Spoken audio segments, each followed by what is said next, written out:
విషయం. మితిమీరిన ప్రజాస్వామ్యమా విశృంఖలత్వమా దీనికి అంతరికి కారణం? అంతే, విశృంఖలత్వం ఇది.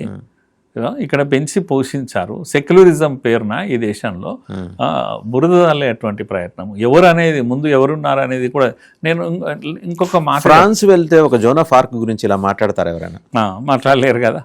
జాతీయవాదం మీరు మాట్లాడండి. అట్లా ఆ దేశంలో వాళ్ళ డిసిప్లిన్ ఎట్లా ఉంటుంది? మనం ఎందుకు మన దేశంలో ఈ రకంగా నేషనల్ హీరోస్ని ఆ రకంగా అవమానించే విధంగా మాట్లాడుతున్నాం? That needs to be arrested. అంటే ఆ విధానాన్ని అది ఆగాలి, ఆగిపోవాలి. నేను కాంగ్రెస్ పెద్దలు వాళ్ళకు ఒక మాట అడుగుతాను, నేను ఎప్పుడు రిపీటెడ్గా అడుగుతున్నాను. ఇది ఒక విషయంలోనే కాదు. ఇప్పుడు నెహ్రూ గారు మీరు ఏమన్నారు, ఆర్ఎస్ఎస్ నిషేధించింది, గాంధీ హంతకులు ఇలాంటివన్నీ మాట్లాడారు కదా. మరి అదే నెహ్రూ పటేల్ ఉన్నప్పుడే స్వయంగా ఆర్ఎస్ఎస్కు ఇదేంది పరేడ్లో మన అదేది ఫ్లాగ్ హోస్టింగ్ జరిగే ఢిల్లీ పరేడ్లో ఎర్రకోట దగ్గర ఎందుకు ఆర్ఎస్ఎస్ కవాతు చేసే ఆర్ఎస్ఎస్ను ఆర్మీతో సమానంగా రమ్మని పిలిచారు, ఆహ్వానించారు. కనుక ఏదో ఒక ప్రత్యేకత ఉంది కదా ఆర్ఎస్ఎస్కు. గాంధీ కూడా క్యాంపు విజిట్ చేశారు, అంబేద్కర్ కూడా క్యాంపులు విజిట్ చేశారు. వాళ్ళే స్వయంగా ఇది ఒక క్రమశిక్షణ కలిగినటువంటి సంస్థ అని చెప్పేసి, ఇది ఒక దేశభక్తి కలిగినటువంటి సంస్థ, ఇవన్నీ సర్టిఫై చేశారు. అవన్నీ సర్టిఫికేట్లు పక్కకు పెడేస్తాం కాసేపు. నెహ్రూ గారు మరి ఎందుకు ఆర్మీ పరేడ్లో పిలిచారు? 62 వార్ తర్వాత పిలిచారు కదా.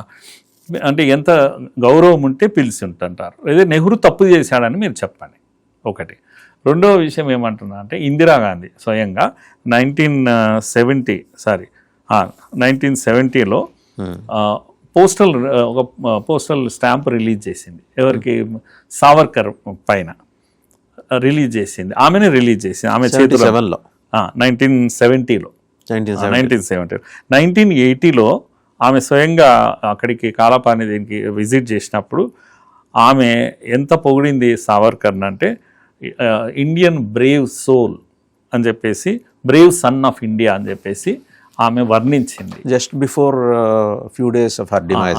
అంతే హర్ అసాసినేషన్. కనుక ఆమె ఎంతో ఇంప్రెస్ అయింది, ఇవన్నీ చేసింది. స్టాంప్ రిలీజ్ చేసిన, అయితే బ్రేవ్ సన్ ఆఫ్ భారత్ మాత అని చెప్పిన, ఇవన్నీ చెప్పిన ఇందిరాగాంధీ మా నేత కాదని చెప్పండి మీరు. ఇందిరాగాంధీ కాదు. నేను లాస్ట్ ఇంకోటి చెప్తున్నా, ఫిరోజ్ గాంధీ పార్లమెంట్లో ఒక బిల్లును సపోర్ట్ చేశాడు. ఆయన సావర్కర్ సర్వీసెస్ను పొగుడుతూ ఒక బిల్లు పెడతారు. ఫిరోజ్ ఖాన్ స్వయంగా ఇందిరాగాంధీ భర్త కదా ఆమె, ఆయనకు కూడా పెట్టాడు. మరి ఎన్ని ఉన్నాయి, ఇవన్నీ కూడా ఉన్నాయి కదా. ఈవెన్ కాంగ్రెస్ గవర్నమెంటే, నెహ్రూ గవర్నమెంటే ఆయన ఆరోగ్యం బాగాలేనప్పుడు 2 times డబ్బులు రిలీజ్ చేసింది హాస్పిటల్ ఖర్చులకు. ఇవన్నీ రికార్డ్స్లో ఉన్న విషయాలు కదా. మరి ఎందుకు కాంగ్రెస్కి ఏమైనా రోగం వచ్చిందా? అప్పటి కాంగ్రెస్ వేరే, ఇప్పటికి నేను నేరుగా అంటున్నాను, రాహుల్ కాంగ్రెస్ వేరే. ఇది రాహుల్ అర్బన్ నక్సల్ చేతిలోకి వెళ్ళిపోయిన కాంగ్రెస్ ఇది. అందుకే నా ఆరోపణ ఏంటంటే కాంగ్రెస్ మేజర్గా జాతీయవాద పార్టీ కనుక. సరే, బ్రిటిష్ వాళ్ళు ప్రారంభించిన సంస్థ, హోమ్ వాళ్ళు మొదలుపెట్టారు, ఎందుకు అవన్నీ చరిత్రలోనికి నేను వెళ్ళడం లేదు కానీ, బట్ ఏదైనా ఉండని అనేక మంది మహాపురుషులు కాంగ్రెస్లో పనిచేశారు. సో అందరూ జాతీయవాదులే, దేశం హితం కోసమే పనిచేశారు. కనుక జాతీయ వ్యతిరేకమైన ఆలోచనలు ఎవ్వరికీ లేవు అప్పట్లో.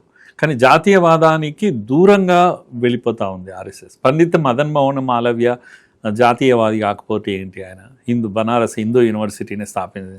2 సార్లు 3 సార్లు అయ్యాడు, ఆయన అధ్యక్షుడు అయ్యాడు.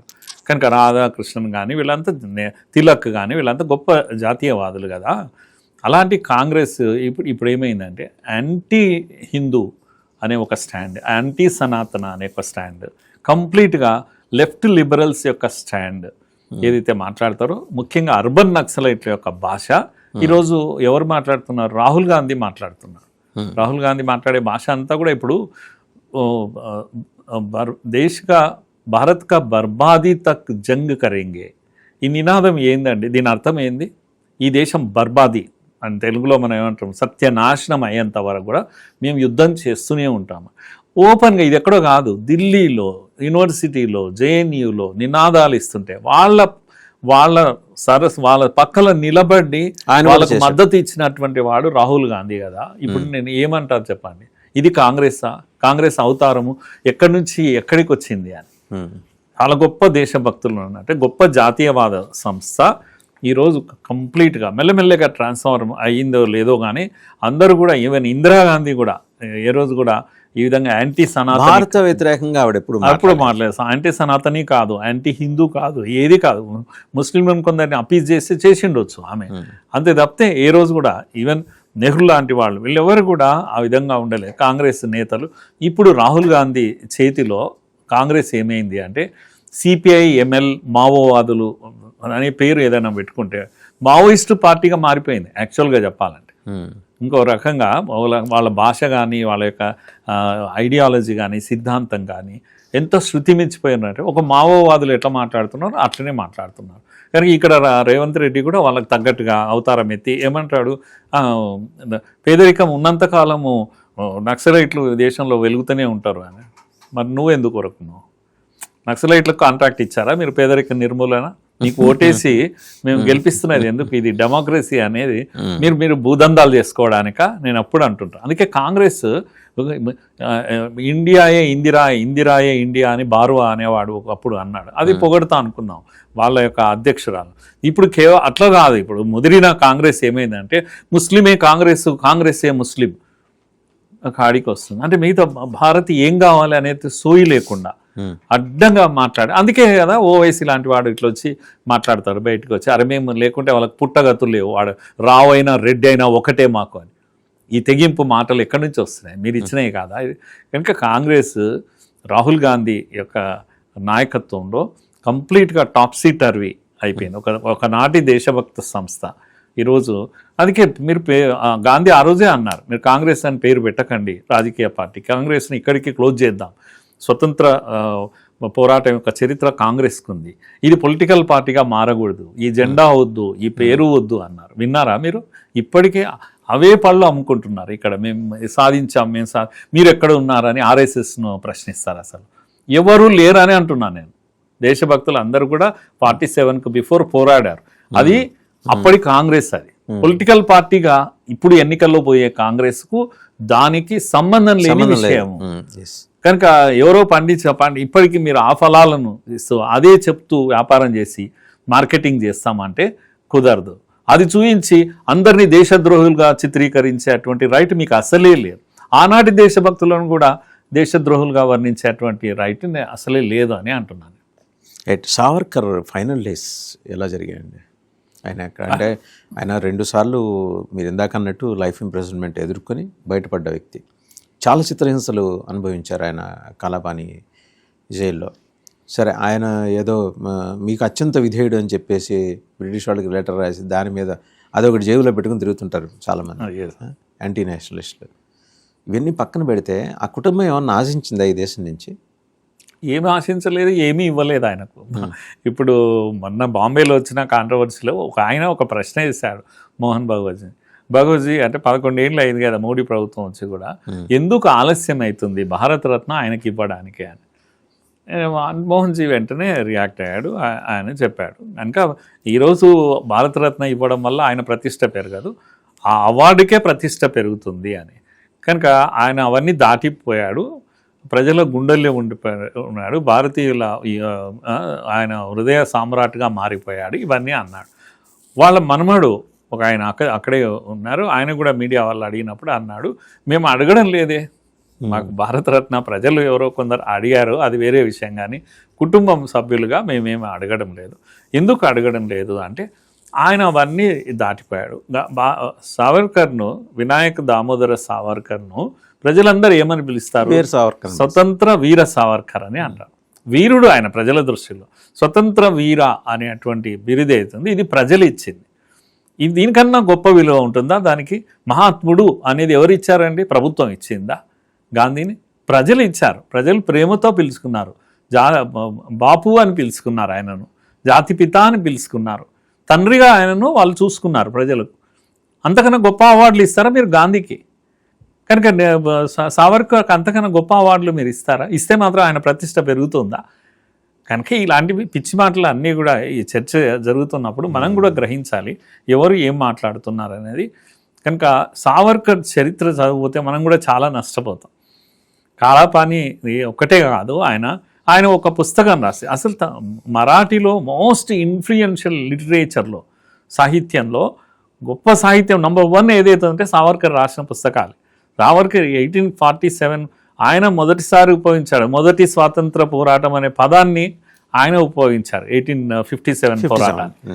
కనుక ఎవరు అట్లా అది స్వతంత్ర పోరాటంగా అంతవరకు ఎవరు చూసే దృష్టి లేకుండా, అందుకే కదా ఆయన ఏది రాస్తే ఒక పద్య భాగం 2 వాక్యాలు రాసినా అది నిప్పు కణికల్లాగా ప్రజల్లోకి వెళ్ళిపోయాయి. చివరకు అన్ని పుస్తకాలు బ్యాన్ చేశారు, అన్ని పెన్నులు ఇవ్వలేదు ఆయనకి, ఏది లేకపోతే పళ్ళు తోముకునే బొగ్గుతో గోడలు నింపాడు ఆయన కవిత్వం. అది బట్టి జైల్లో ఉన్న బందీలు బట్టి వాటిని తీసుకొని బయటికి పోయినప్పుడు అవి నిప్పు కణికల్లాగా చెలరేగాయి. అంత పవర్ ఉండేది ఆయన మాటల్లో, ఆయన శక్తిలో. ద్విజాతి సిద్ధాంతం గురించి ఆయనను బ్లేమ్ చేస్తారు మీరు. మీకు ఏం తెలుసా ఆయన చెప్పింది? అసలు భారత్ను అర్థం చేసుకోవడంలో మీరు ఫెయిల్ అయ్యారు. కనుక జిన్నాకు సమానంగా ఆయన చేస్తారు మీరు, కాంగ్రెస్ వారు.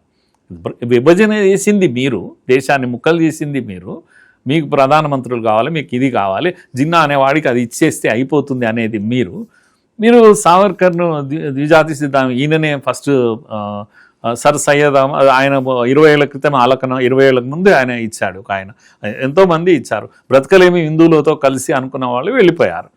అందుకే మోహన్ భాగవత్ రిపీటెడ్గా ఈ మధ్య ఏమంటున్నాడంటే భారతదేశంలో ఉండే వాళ్ళంతా హిందువులే అని సింపుల్గా చెప్తున్నాను. ఎందుకంటే ఆయన ఈ మెసేజ్ కూడా ఏం చెప్పారు వీటికి అటెండ్ అవుతున్నారు? What is the kind of message he wants to disseminate or he has already disseminated? Yes, కల్చరల్గా దేశం ఒక్కటే. మీరు యూనిటీ గురించి Hindu Muslim unity, why unity? When you are different from each other, అప్పుడు యూనిటీ కోరుకుంటారు ఎప్పుడైనా.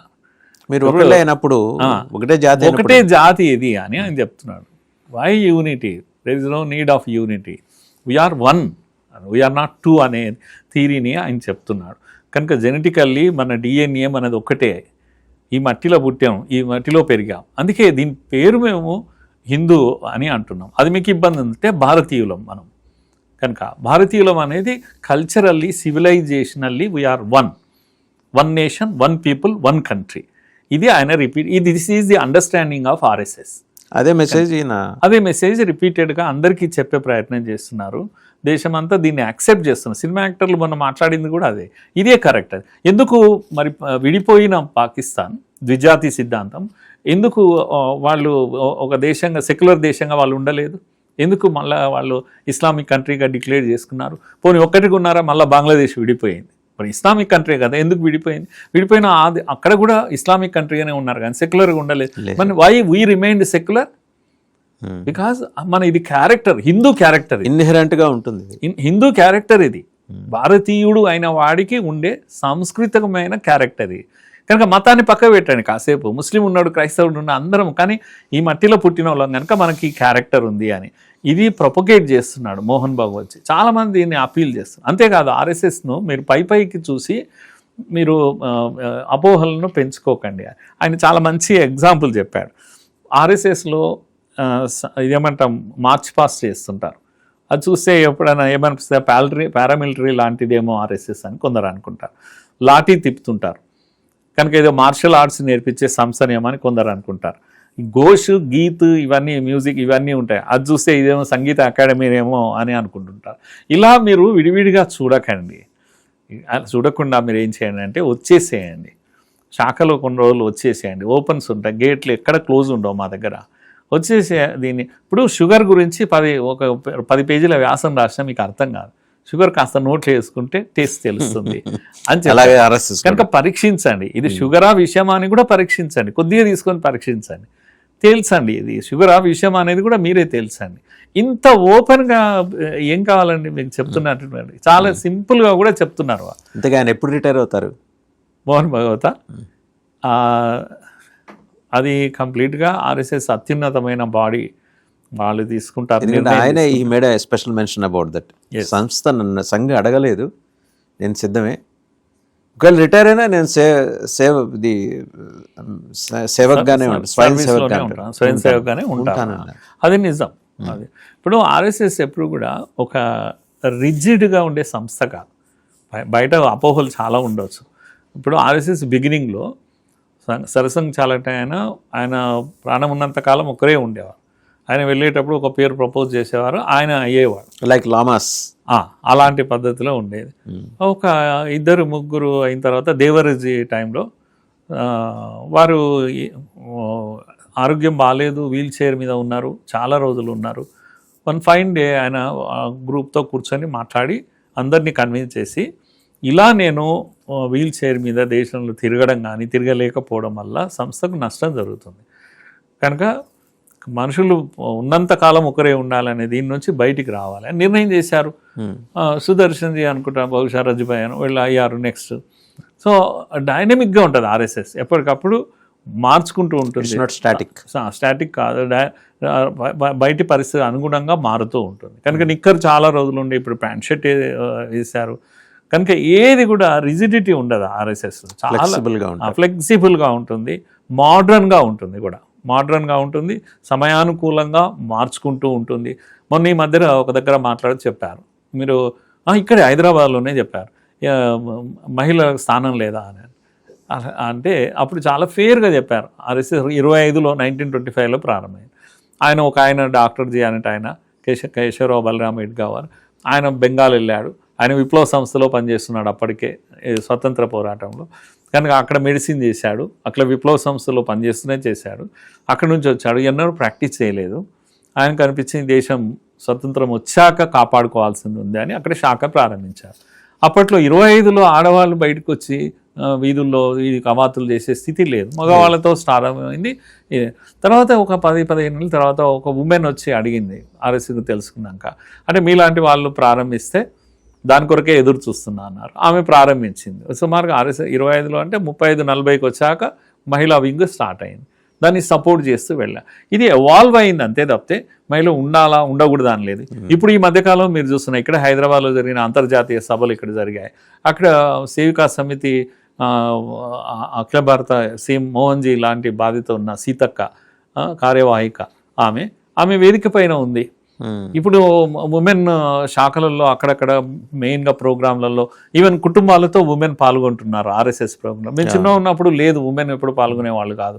కుటుంబాలతో ఆర్ఎస్ఎస్ శాఖలు ప్రారంభం. మారుతున్న కాలానికి అనుగుణంగా ఆర్ఎస్ఎస్ తను మార్చుకుంటూ వస్తుంది కనుక చాలా డైనమిక్గా ఉంటుంది, చాలా ప్రోగ్రెసివ్గా ఉంటుంది ఆర్ఎస్ఎస్ యొక్క థింకింగ్ కూడా. LGBTQ పైన కూడా ఆర్ఎస్ఎస్కి వ్యూస్ ఉన్నాయి, ఏది కూడా రిజిడ్గా లేదు. ఫైనల్గా ఒక ప్రశ్న మురళీ మనోహర్ గారు, మీకు ఆర్ఎస్ఎస్ తోటి దీర్ఘకాలం అసోసియేషన్ అనుబంధం ఉంది అండ్ సంఘ పెద్దలతో సాన్నిధ్యం ఉంది. అసలు చరిత్రని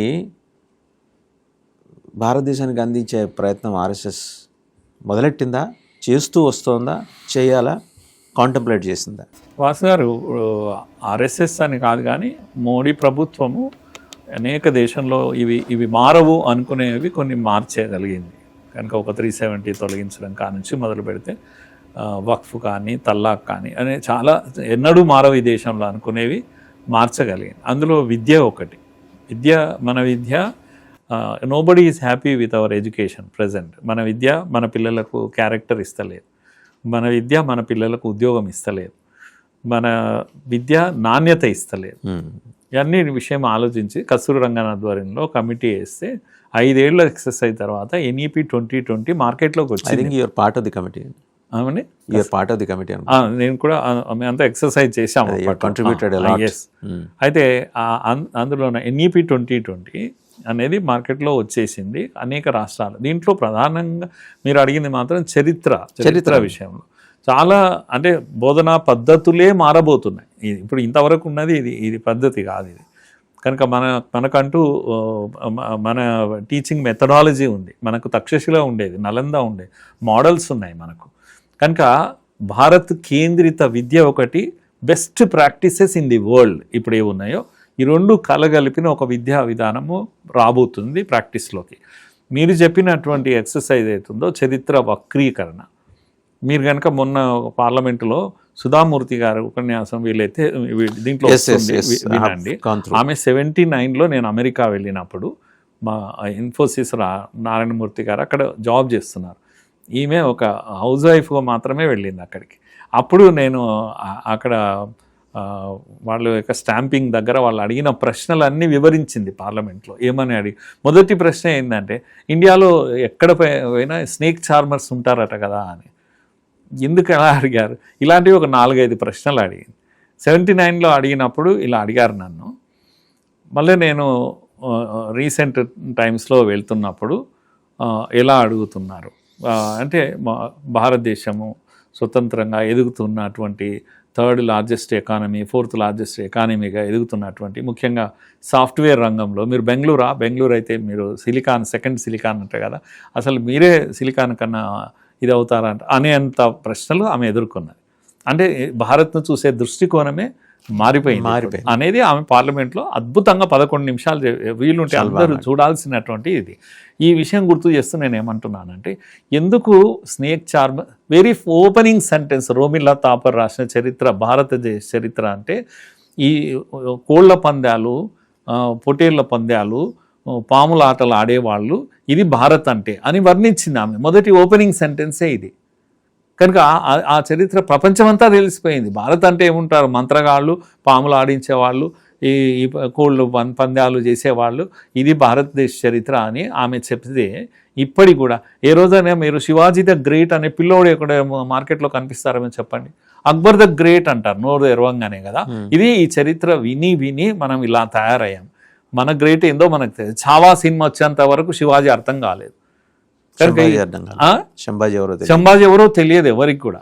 కనుక మన విరోచిత పోరాటంను స్లేవరీగా వర్ణించారు. 1000 ఏళ్ల సంఘర్షణ ప్రపంచంలో ఎవడు చేయలేదు. 1000 ఏళ్ళు సంఘర్షణ చేశాం, పోరాటం చేశాం, చస్తే చచ్చాము. కనుక స్వతంత్రం పోయిండవచ్చు, కానీ పోరాటం చేస్తూ ఉన్నాము, బ్రతికే ఉన్నాము సాంస్కృతికంగా ఇప్పటికి కూడా. ఈ చరిత్ర ఇప్పుడు రాబోతుంది. కనుక చాలా పెద్ద మార్పులు వస్తున్నాయి విద్యారంగంలో మీరు ఆశించినట్టు. కనుక ఇది ఒక ఆర్ఎస్ఎస్ ప్రేరణ. నా ప్రశ్న ఏంటంటే, కనీసం నెక్స్ట్ జనరేషన్స్ అయినా అసలు చరిత్ర తెలుసుకునే అవకాశం ఉంది ఈ దేశానికి. ఎస్, అసలు చరిత్ర తెలుస్తుంది, నిజమేదో తెలుస్తుంది. అందుకే మోహన్ భాగవత్ కూడా ఊరూరా తిరిగి ఇదే విషయం చెప్తున్నారు. మేము ఎవరికి పోటీ కాదు, ఎవరిని పోటీగా కూడా మేము చూడము. సర్వేషాం అవిరోధేన అని ఒక మాట చెప్పారు. ఎవరు మనకు విరోధులు లేరు, మేము ఎవరిని వ్యతిరేకించాం. అదే ఆర్ఎస్ఎస్ అనే విషయాన్ని చాలా స్పష్టంగా చెప్తూ ఉన్నారు.